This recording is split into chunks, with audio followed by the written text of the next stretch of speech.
Buenas tardes. Bienvenidos a la conferencia central del eje de innovación.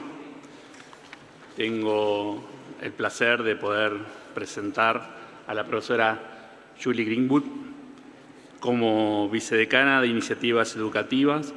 La doctora Greenwood trabaja con las unidades académicas en todos los campus de la Universidad Estatal de Arizona, incluidos los decanos, los jefes de departamentos, los profesores y el personal, para reforzar la programación en línea e impulsar el desarrollo de cursos que transformen las experiencias de aprendizaje de los estudiantes.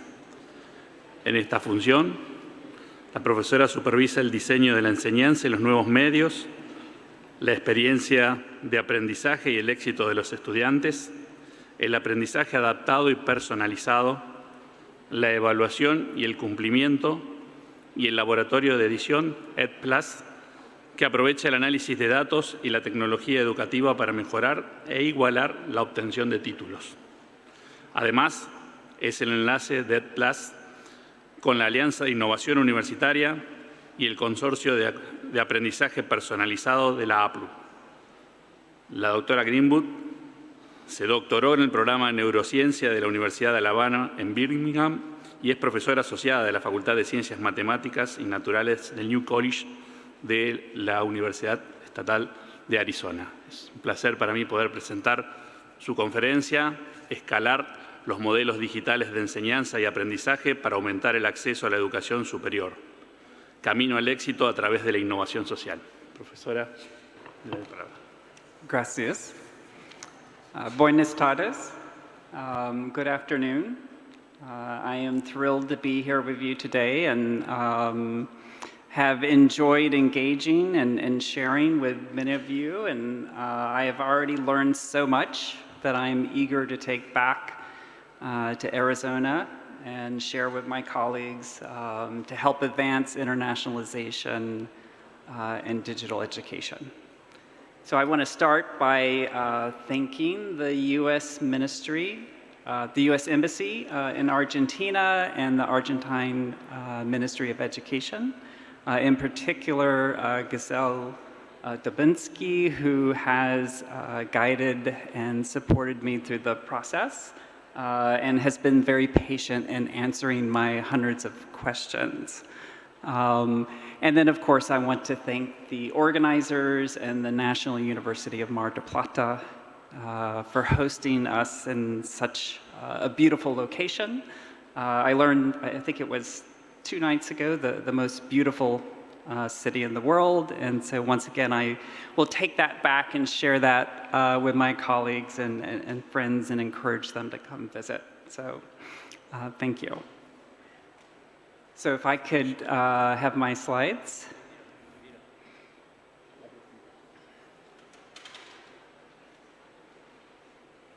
Great. So today I'm going to talk about digital education and the scaling of digital education to create global access, really in alignment with the theme of education as a human right. Certainly, as you all know, there are many places around the world, many individuals in the United States, many individuals in Argentina who are not able to access education. And so one of our strategies is to provide access through digital learning experiences. And I want to start by distinguishing those experiences from the COVID experience. This is something we've been doing for over a decade now. So it wasn't prompted by the pandemic.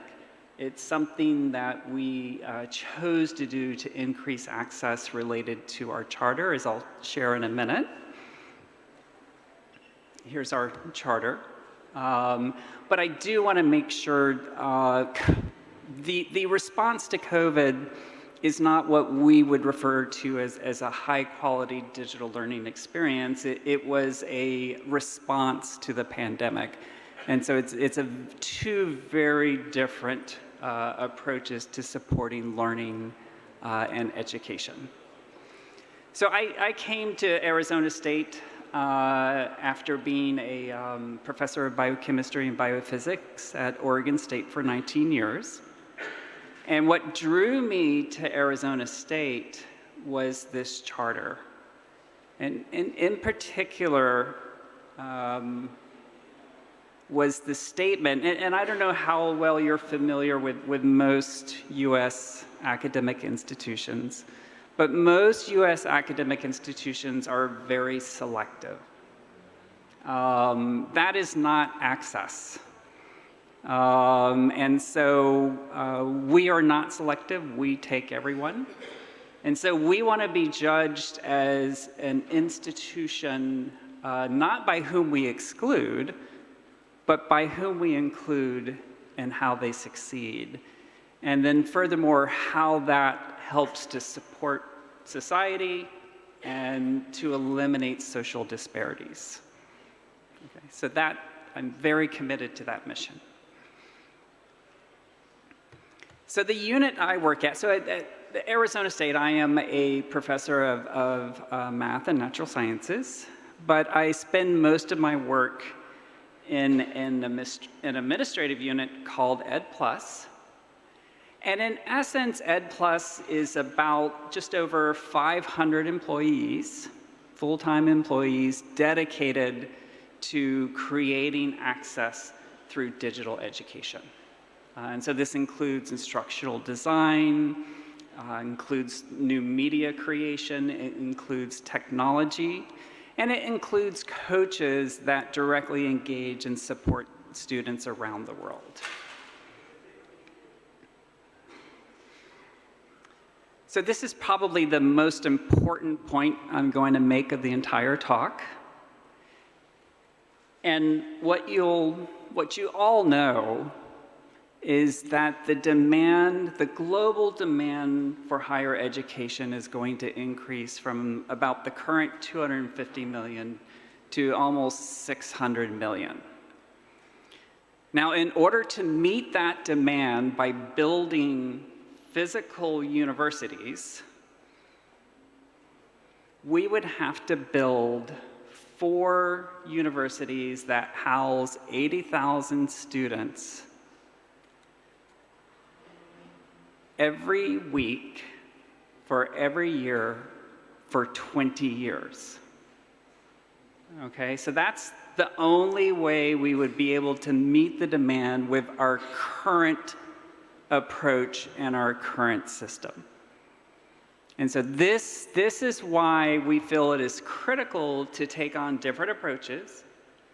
And the approach that we're taking and working to support and collaborate with other institutions on is developing digital access to higher education. And so for the rest of the talk, I will talk about different ways in which we've done that and some of the most important aspects of supporting the faculty to be able to do that, and then some of our newer projects that are much more fun and experimental. One of those even involves taking your biological sciences lab out in outer space at an alien zoo. So once again, we're doing all kinds of new things. So not much to emphasize here, except for we feel that culture is critical to our mission. And in particular, we feel a great sense of urgency to complete our mission, and we do it in a very bold way, and we take a lot of risks. And we fail a lot. But that's okay, because we don't stop. We just reiterate on those failures until we succeed. So most people don't know ASU Online failed the first 2 times. It's a secret, don't tell anybody that. But the 3rd time was the charm, and we now have over 80,000 students. Once again, this is that culture speed scale, our allies. So we try to move fast to meet the demand, and we work at scale. And so once again, the way we interpret that is we have to support the faculty to make them more efficient in what they do, provide instructional teams that allow faculty to teach more students and for more students to learn and to complete their degrees.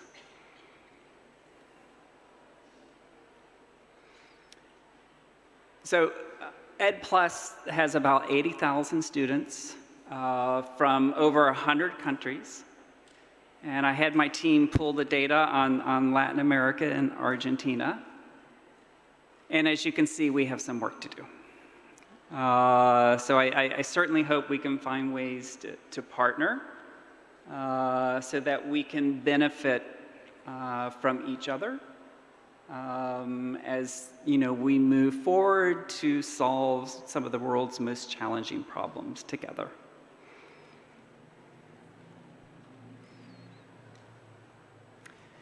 So it has worked. And I will admit to you, 15 years ago when I was professor of biochemistry and biophysics, if you had asked me anything about digital education, I would have said, no way, it can't happen.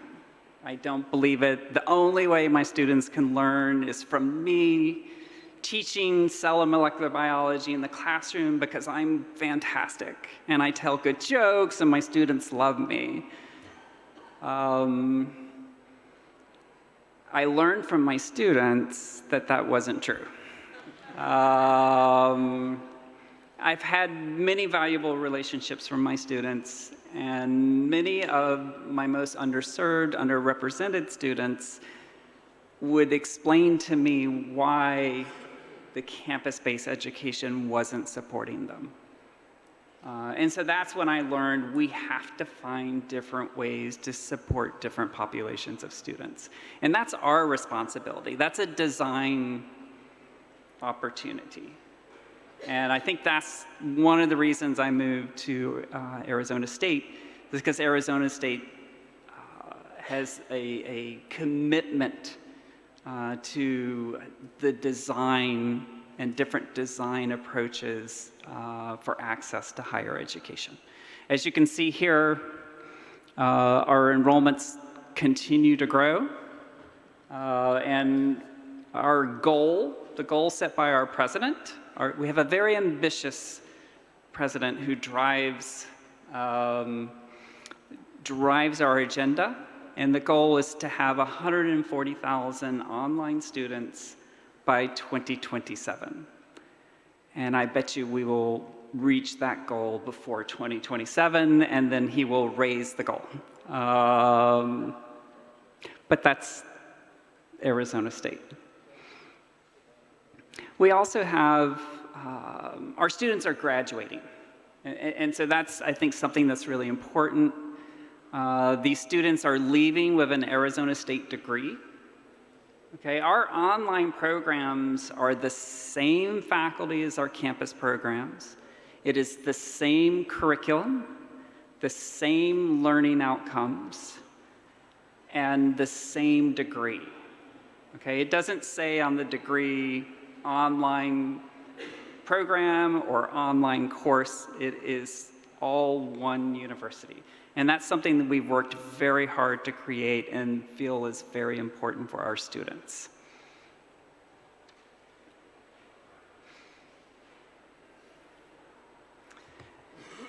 At this point, we have created access to over 300 programs and certificates.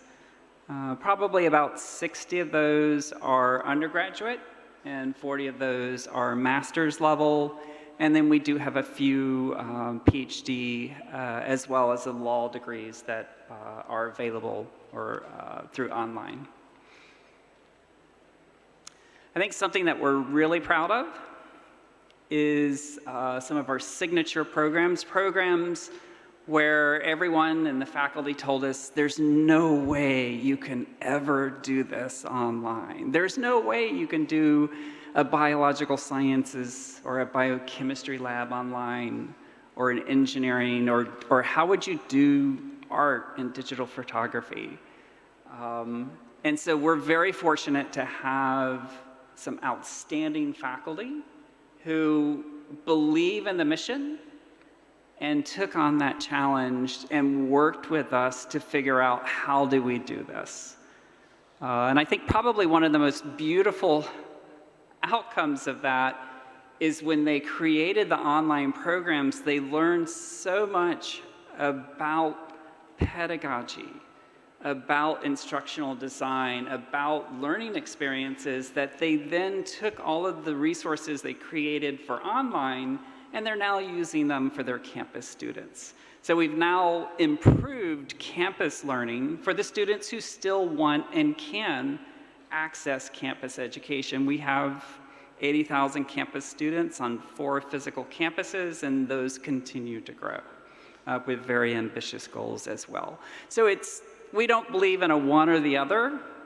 We believe in a yes and how do we create and increase access.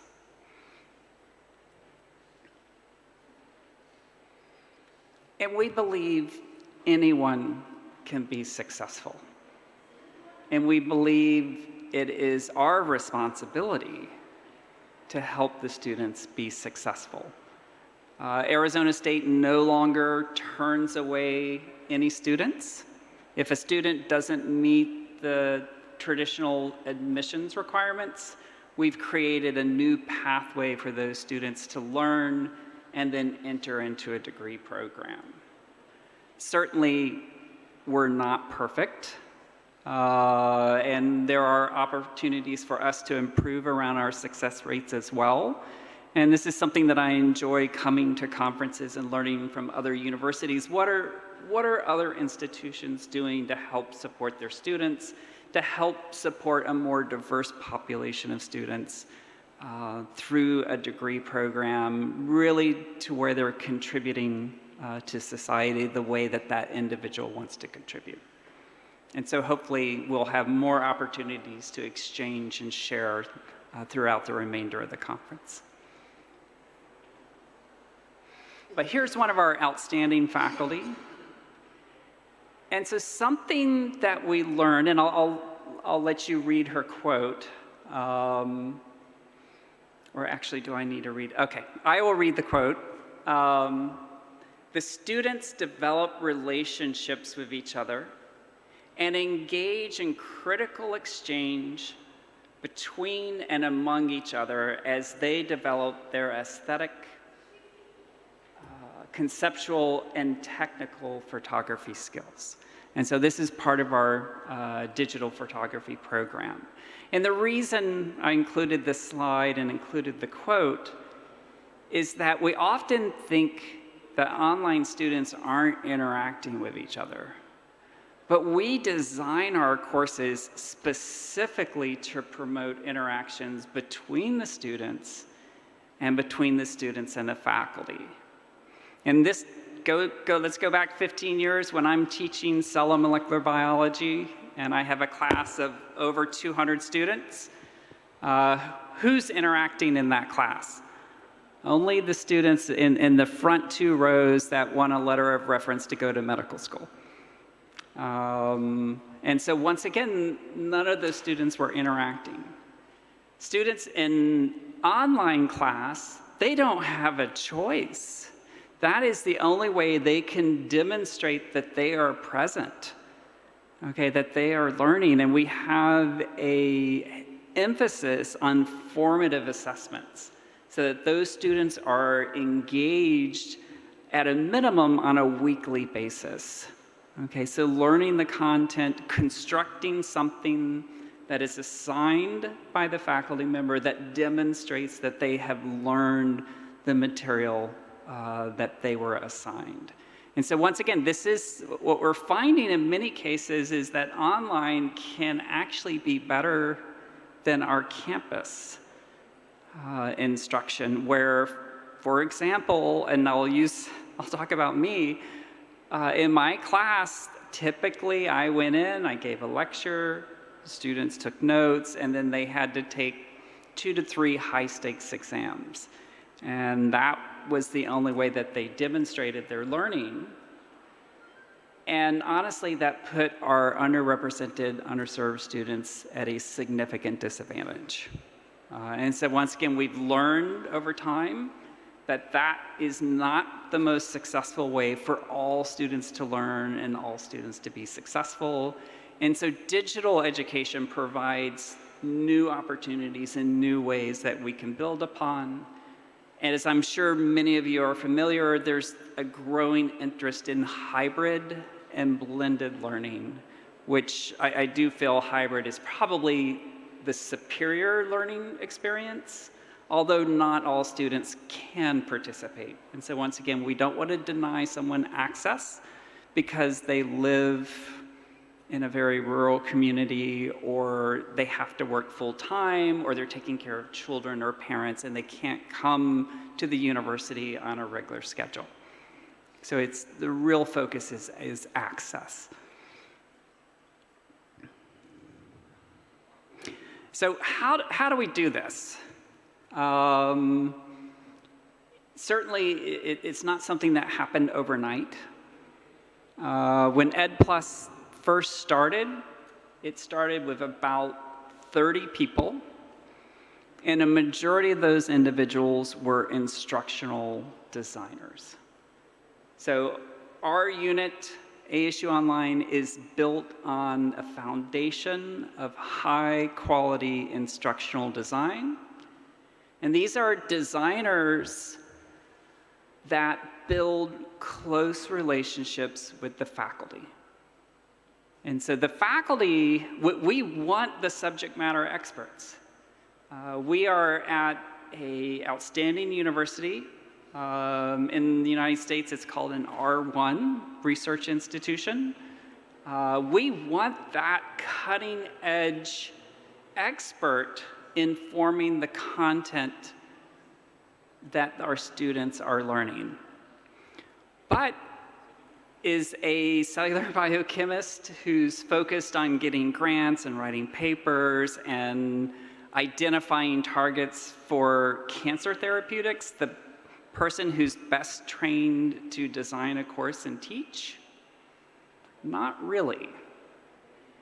And yet, if we pair them with someone whose expertise is learning pedagogy, learning technology, then once again, you start to build a team that can then create an outstanding learning experience with an expert in the field. And then you add on top of that individuals who specialize in engaging and interacting and supporting students directly. Once again, those coaches add to the environment and the experience, and then you have success and students completing their degrees. So these instructional designers, I'll skip just, have developed an entire process for building a course or supporting the faculty for building the course, and then building that into a program. Okay, we typically, when working with our university programs, we don't build a single course. If a department comes to us and says they want to go online, we say, okay, but only if you do the whole program. So we want that commitment. That's what students want. That's what students need access to. Kind of an old, funny slide. But in essence, these instructional designers have a variety of skill sets. The most important skill set is working with the faculty to help the faculty create that learning experience with the learning outcomes that the program wants for their students.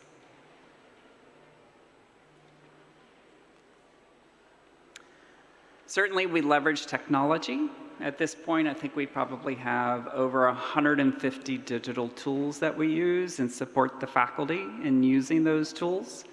This makes our faculty more efficient, and this makes the learning more efficient for our students. And it also helps prepare those students for the digital future. But really, it's the faculty.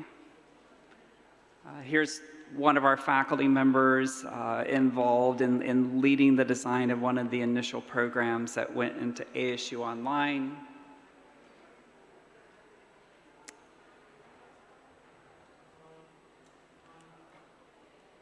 And then here's just a peek into one of our law courses. And this is just to give you an idea. Let's see if I can't. It is a video.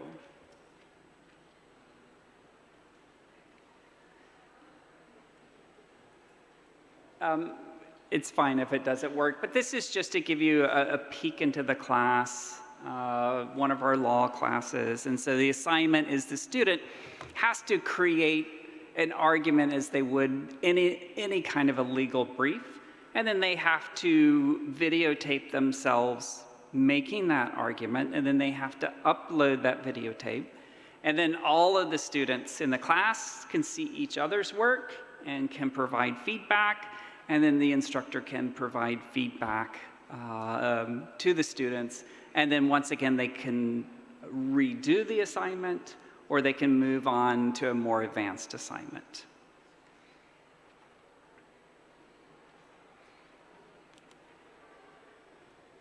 I think I'm stuck. We also specialize in, let's see if this will work. We also specialize in the development of different types of media to help support learning.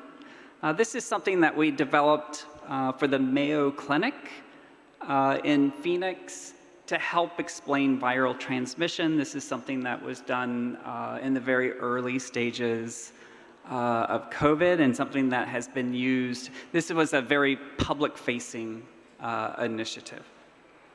And all of these are accessible online for free. And so once again, this is something that can benefit anyone, anywhere who has internet access. And labs. I think I get asked about labs more than anything. This is an example of one of our introductory to biology courses. I don't think, did we get the video to work? No video. That's okay. So what do we do? So for the students in this class have to dissect multiple animals. So how do you do that? Well, we take multiple preserved animals and we put them in a box, and they are shipped to each of the students. And then the students, as you can see here, have this instructional video which tells them how to do the dissection. And then the student then goes through those steps at home. Everything has been checked for safety. The student goes through that process. They do all the labeling, and then they actually capture an image of the work that they've done, and they upload that. The advantage to that, and I always like to think of there's advantages to both campus and online. The advantage to online is that student is having to do that independently, and then they're capturing it and uploading it so that the instructor actually knows that they did it. I don't know how many of you have actually taught a laboratory course, but in most cases you have 4 hours, they're chaos, and you rarely are able to get around to check the work of all of your students. And so you don't necessarily know, and in many cases they're in groups of 4, and it's one student who does the work and the other 3 sneak out and take the credit. And so once again, there's definitely advantages and disadvantages. And so we're trying to leverage the strengths of both modalities, both online and campus, to create the best learning experience for all students.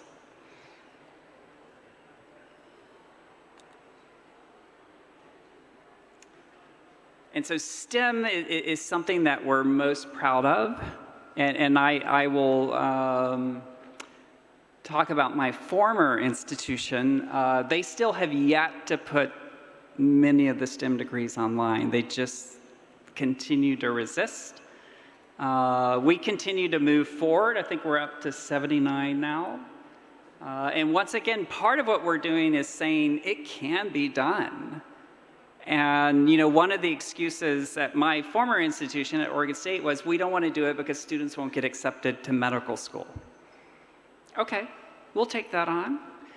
We've already had numerous students get accepted to the Mayo Medical School, to the University of California at Davis. These are all students that were underrepresented, that medical schools were having a very difficult time recruiting and increasing diversity.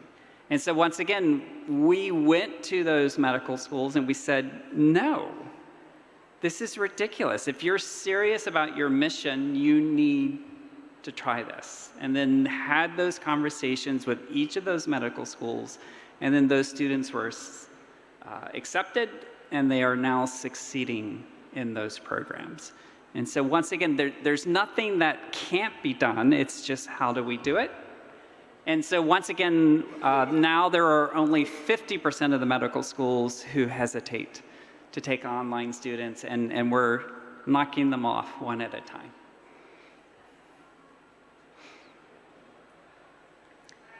Significant resources are invested in supporting the faculty and developing the faculty.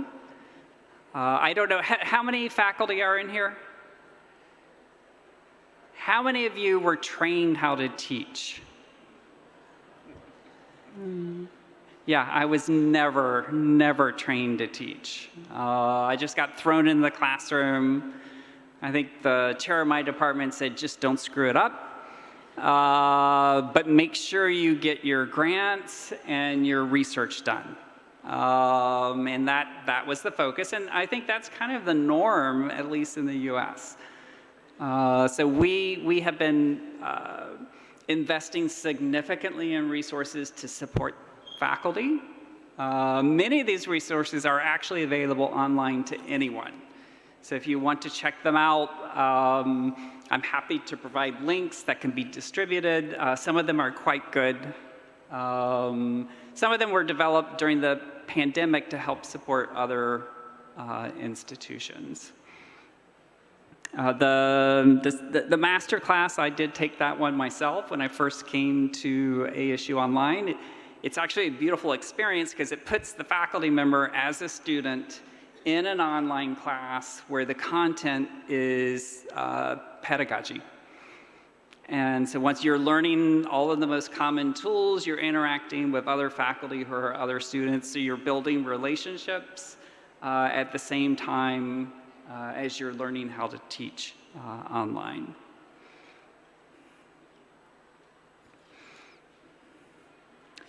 Here's a course that is available through our learning enterprise, continuing professional education. So this one is accessible to anyone.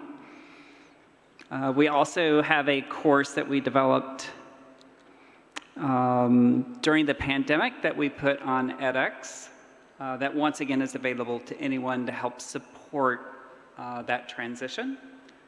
And so certainly we still don't know. I know we all are hoping it's gone, but we don't know what's next. So I do think we want to move forward from the pandemic as opposed to going back to pre-pandemic times. And what can we learn to advance and use this innovation moment as a way to increase access to higher education. And these are just stats on some of the development that we have. This is a online website that one of the teams I work with have created. And once again, all of those resources are available to anyone. We created them for our faculty, but when we do that, why not make it open to everyone so that everyone can benefit from it? So happy to share links to all of that. And then this is a new kind of a fun project where we're basically doing podcasts, interviewing faculty who have done some new creative and innovative ways. And it's so much fun to watch faculty who really get into this and how much they want to share. And sometimes we have one faculty member who's running this out of his house, and I'm just like, okay, you've got to slow down. I know you're into this, but let us support you. You don't need to do this out of your house. We can do this at the university.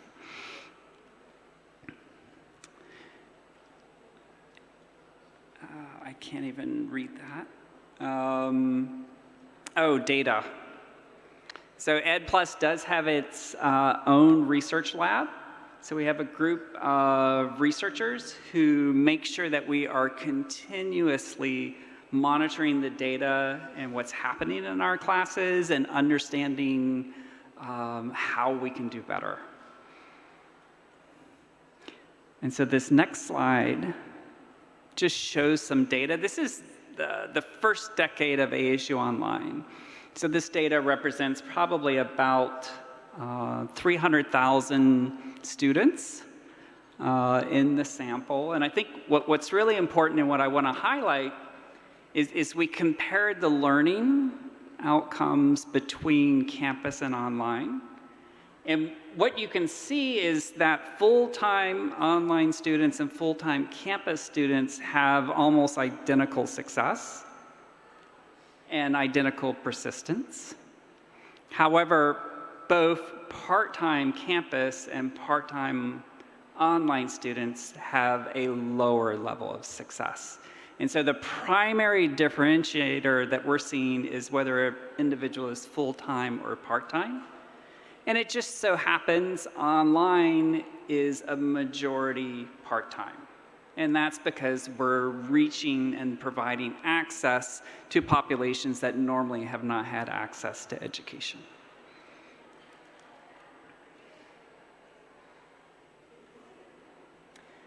And being STEM and knowing that STEM is where we lose most of our students, and STEM is where we know we need more individuals for the STEM workforce, we want to remove the barrier for math.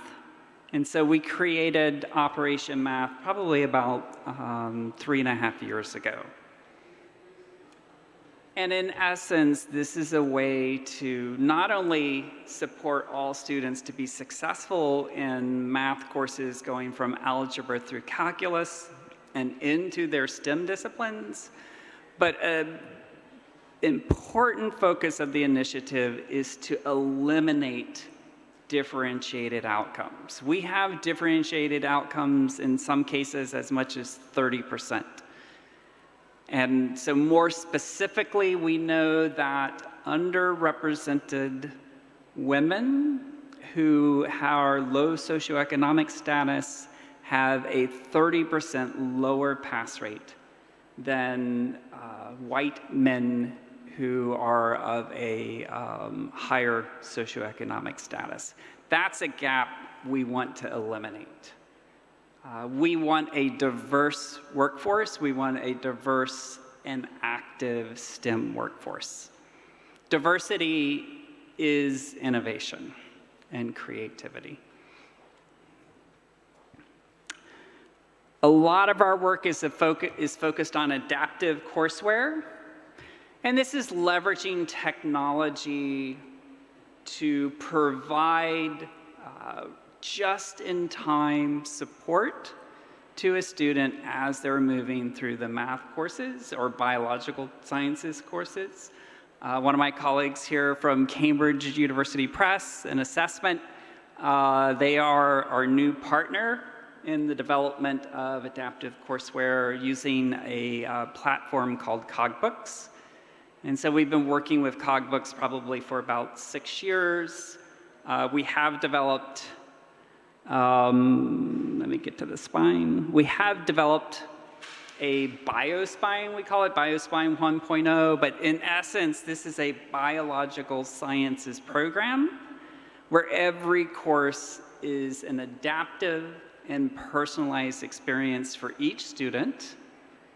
And we're now starting BioSpine 2.0, where not only will we have remediation within each course, but remediation and support across all courses. This is particularly important for our online students, because our online students will sometimes take a class and then they won't take another class for 6 months. And so once again, what we know is if a student doesn't take a math class back to back, their chances of passing the second class go down by 50%. So we're building in that personalized remediation so that students will have that and will be able to efficiently bring back what they've learned from the past. I have students who got an A in calculus 10 years ago. They're now coming back to ASU. They're jumping back into that class, into the calculus pathway.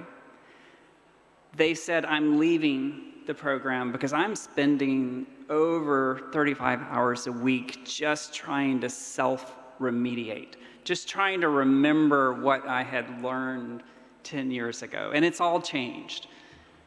I have 2 kids, full-time job, and a third on the way. The student had an A in the course, but was leaving because he was spending so much time going back over what he had already learned. So we're trying to find and develop ways to support talented students to be able to efficiently learn, advance, and complete their degree programs. And then Dreamscape. So here is the Hollywood portion of the talk. Our president is just an amazing individual, and somehow he reached out and got connected with Walter Parks and Steven Spielberg, and they've now created a company called Dreamscape Learn, which creates virtual reality learning experiences for students. And so if you come to the States, if you come visit Phoenix, let me know in advance, and I will get you into a Dreamscape experience. You can put on the goggles and the backpack, you will go in, and you will go out into outer space to the alien zoo to collect data as part of our Introduction to Biology course.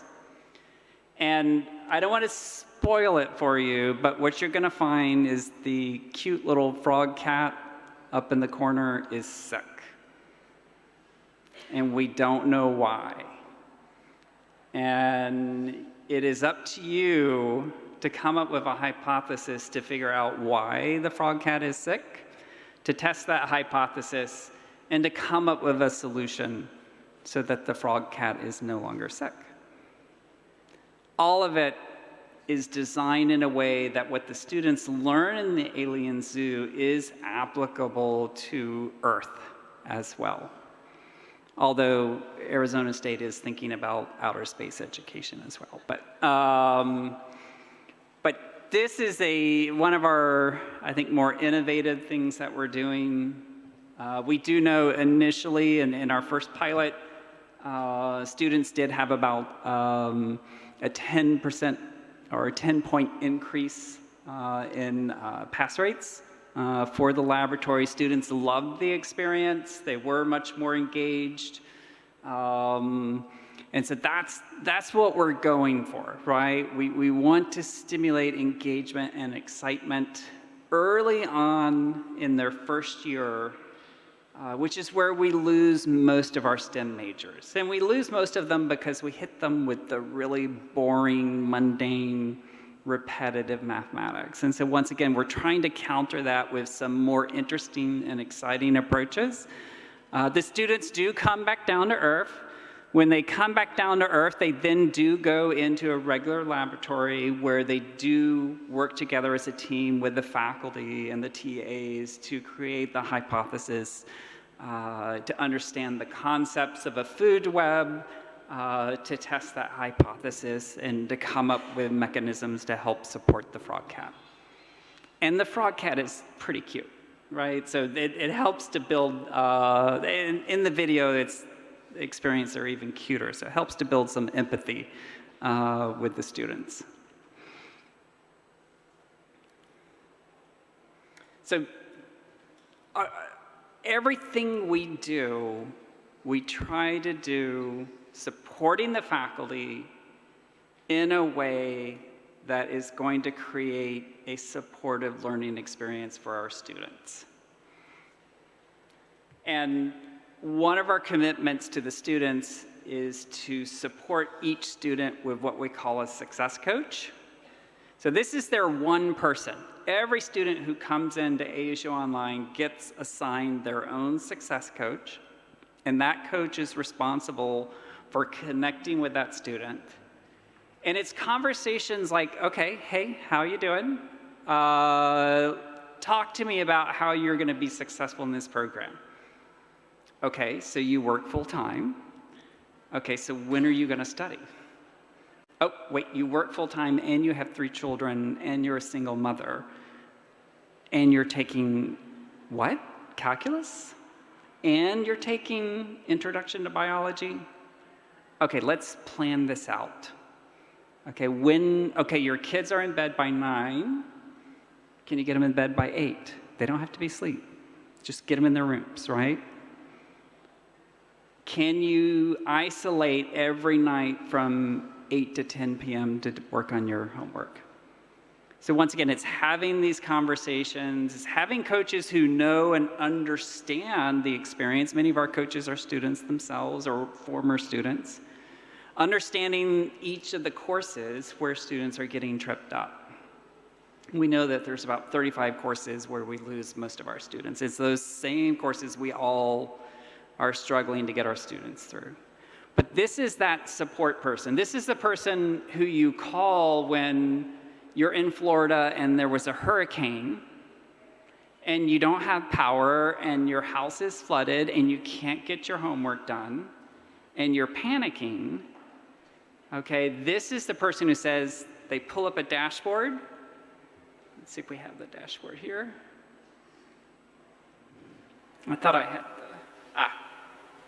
Coaches will get messages that come in and say, hey, your student lives in the middle of a hurricane. You need to communicate with the faculty. If you can't communicate with the student, it means they don't have power, they don't have cell reception. You need to send a message to the faculty and let them know, don't fail that student. Okay, we gotta create some flexibility here. Okay, so every student gets this person. I have 3 kids. 2 of them were ASU Online students. One of them actually didn't really need the success coach, so didn't engage. He did fantastic, got his degree in criminology. My youngest loved it. He's like, yeah, he's really cool. I like talking to him. I feel better after talking to him. He completed all of his gen ed requirements in online. He actually prefers online, except he is a jazz guitarist, and that's only offered on campus. And so once again, he transferred to campus to finish that degree. One day we will get music online. I keep promising that.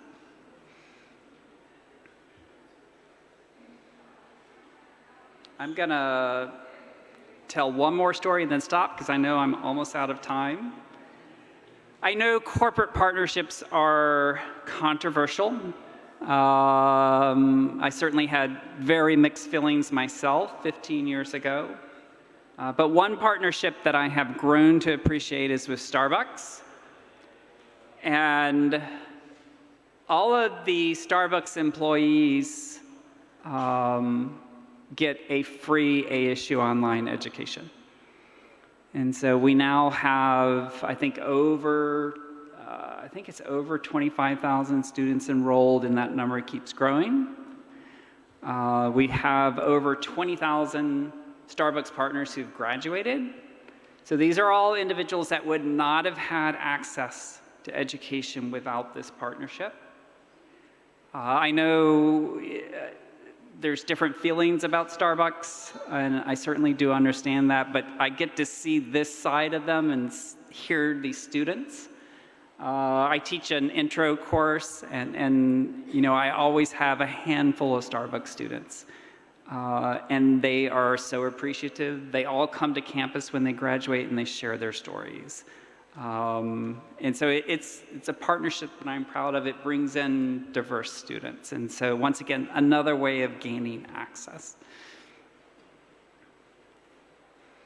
And I think I am almost out of time, but I do want to communicate our commitment to global education, to internationalization, and partnering with the universities in Argentina, South America.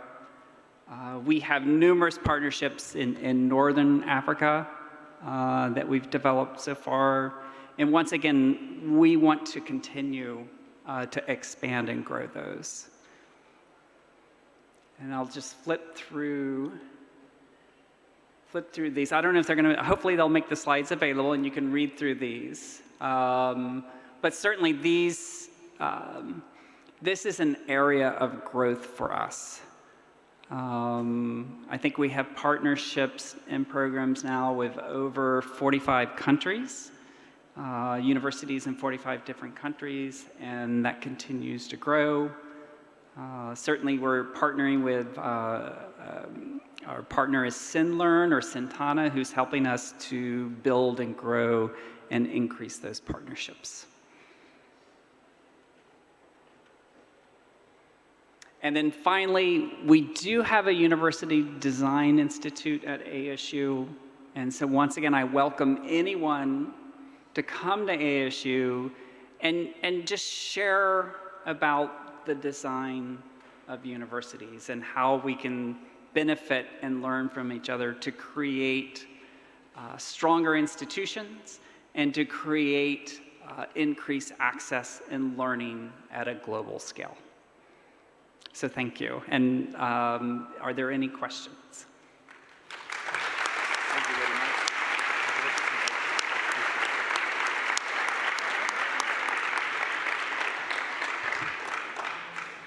Bueno, sin dudas pudimos apreciar una gran conferencia, muy desafiante, no solo por la magnitud y la escala, sino también por la mirada humanística de poder desarrollar un programa como esto. Tenemos unos minutos para poder hacer alguna pregunta.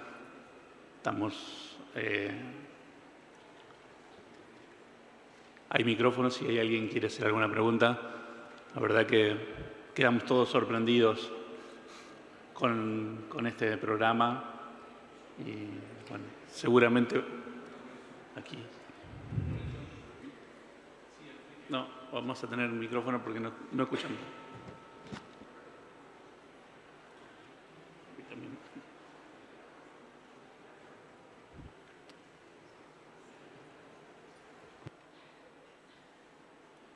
Sí, preguntarle a la profesora, muchísimas gracias, ¿no es cierto?, por la presentación, y preguntarle si esos cursos que tienen disponibles online los tienen traducidos al español, porque uno de los grandes problemas que tenemos aquí nosotros es el tema idiomático, ¿no es cierto?, la barrera idiomática.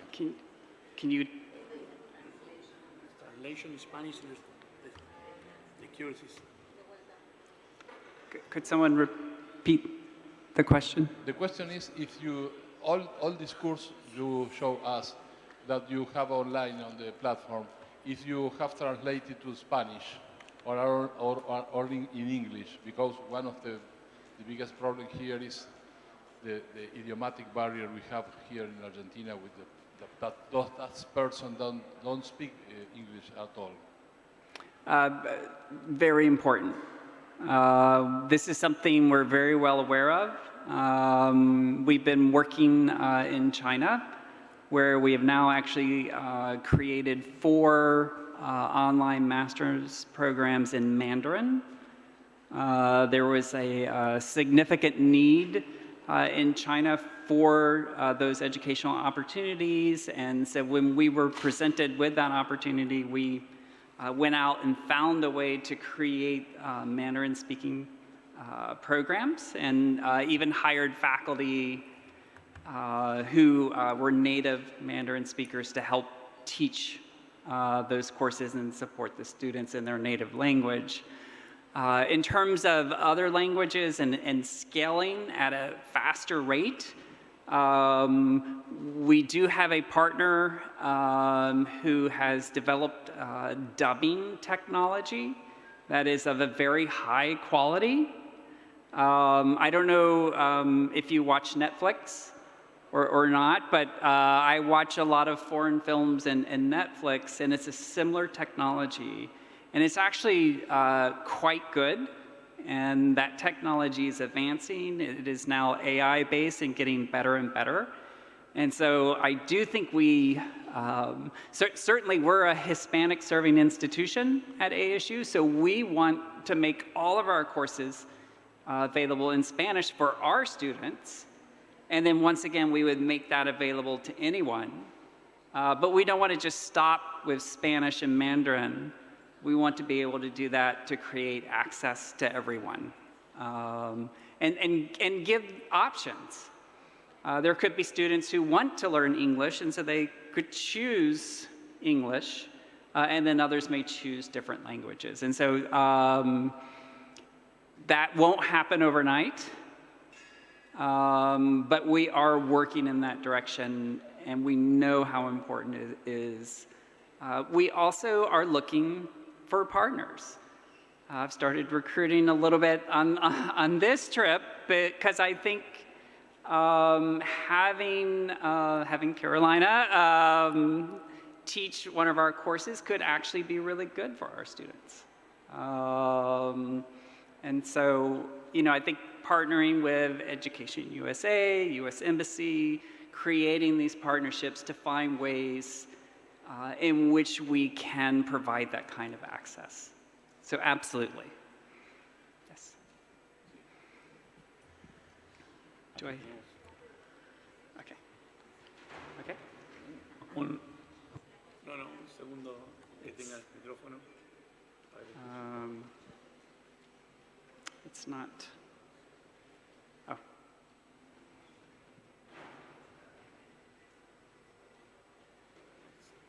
Yes. Okay. Buenas tardes.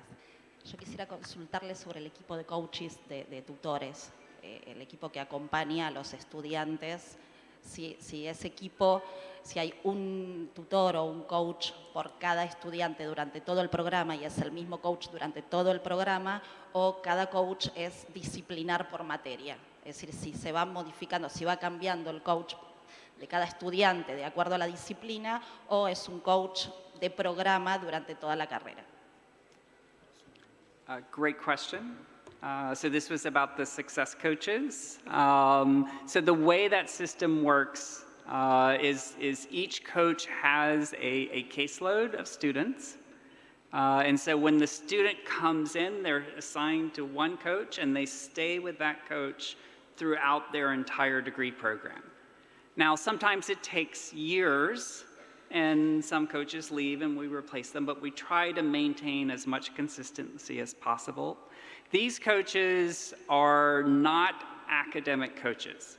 We have a separate system to provide academic support, and certainly are exploring different ways in which we can do that, and maybe some programs want to merge academic and non-academic support together. So always innovating and thinking through, but what we know is that the students find it of value to have that one go-to person. Even if you don't use it until year 2, and you pick up the phone and say, hey, I need help. But there are students that are using it a lot. And so once again, it depends on what each student needs. We try to make it as personalized as possible, and we try to leverage data as much as possible to make it efficient for the coaches. So, yes.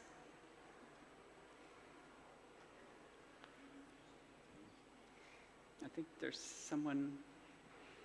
Oh.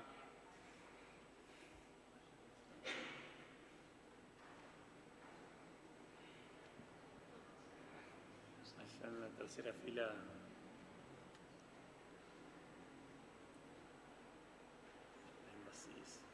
System.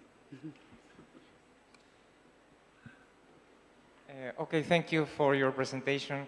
So my question would be, according to your experience and according to your knowledge, which are the drivers, the best drivers in order to achieve a successful learning experience? Because sometimes we say the drivers are because courses are not too, with not too many people. So according to what you have already developed, which are the drivers in order to get that successful learning online experience? Because, I mean, we are lacking the presential experience. I think the most important aspect is the course design. And so what our instructional designers do to support the faculty is really, it starts with helping the faculty write high-quality learning outcomes. Most faculty, including myself, we were never trained to do this. I was trained as a biochemist. So once again, it's writing what are the outcomes that you want for this course, and try to do that at the program level as well. So once again, you're getting consistency across the program as opposed to just the individual faculty member. So relationships across the faculty. But then after you have the learning outcomes, we then work with the faculty to say, okay, here's the outcomes. How are you going to assess that? So assessment is critical to the creation of a high-quality course. There needs to be alignment between the learning outcomes and the assessment.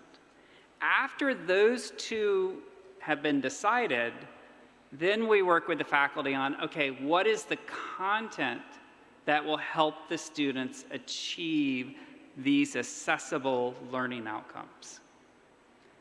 Typically, faculty such as myself, I always started with a textbook.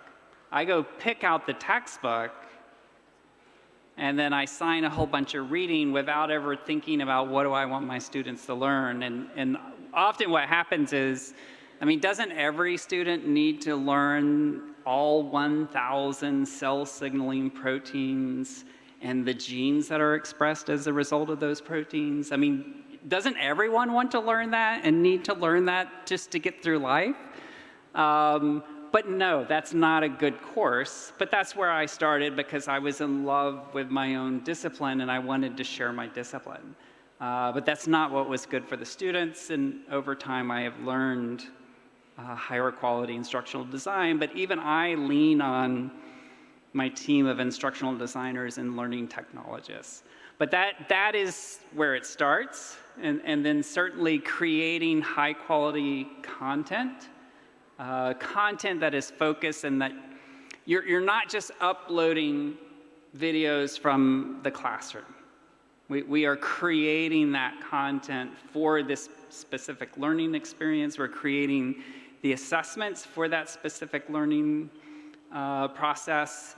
Assessments that in many cases we try to make those as efficient as possible on the faculty. Faculty in the US, faculty in Argentina are exhausted.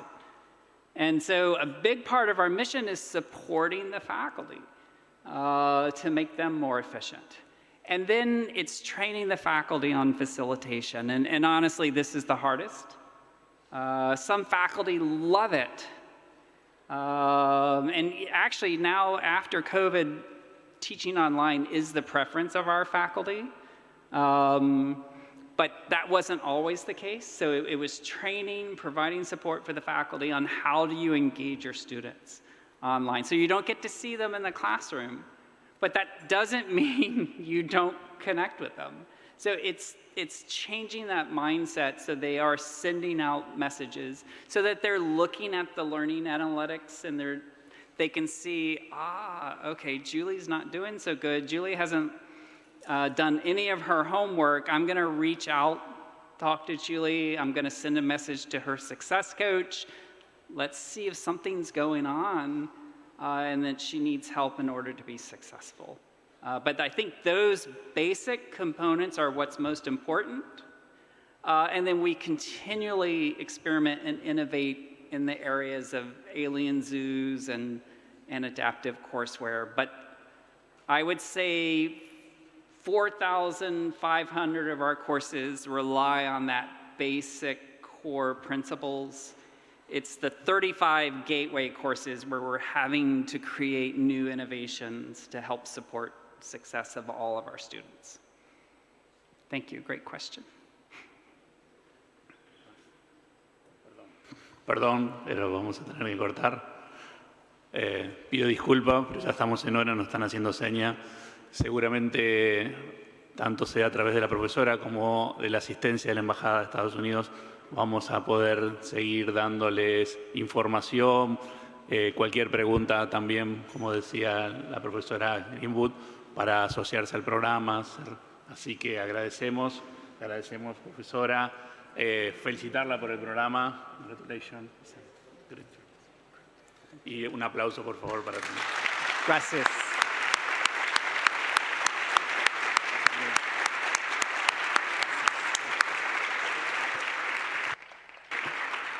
Gracias.